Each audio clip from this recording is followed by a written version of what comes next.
The national average for gas in this country has officially crossed the $4.30 per gallon mark, 27 cents and 6.7% higher than it was just a week ago. And if you want a barrel of oil, you better be willing to cough up $126. Crazy. But tomorrow, there lies a chance for this insanity to finally end. But before we continue, if you please consider subscribing to a 16-year-old political enthusiast who simply wants to contribute to the political conversation and forge a community of young, driven, like-minded individuals who care about our democracy and how we integrate ourselves into the future of our politics. Thank you, and now back to the video.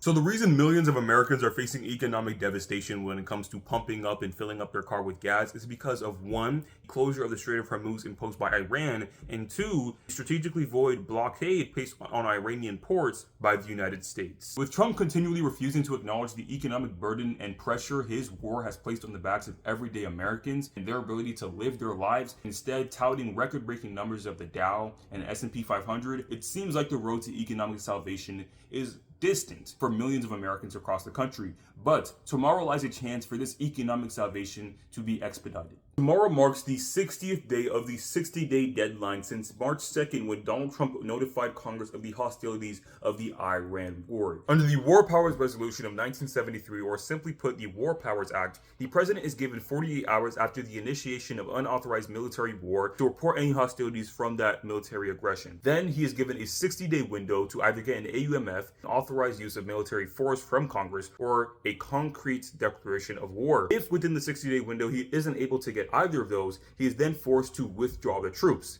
But he can also ask for a 30-day extension to ensure the safe withdrawal of these troops. This is absolutely great news, but there has been some opposition from people within the Trump admin, namely Pete Hegseth, who argues that the time we spent under the ceasefire with Iran does not constitute the allotted time for the 60-day window. But others argue since we do have a blockade imposed on Iranian ports, that constitutes an act of military aggression, meaning that the 60-day deadline still applies. With the tenuous and precarious peace the United States has managed to broker with Iran, coupled with the dismal economic burden millions of Americans are being forced to endure, this comes as a shimmer of light in the vast shadow of darkness that has been cast upon the American people. I'll keep you guys posted.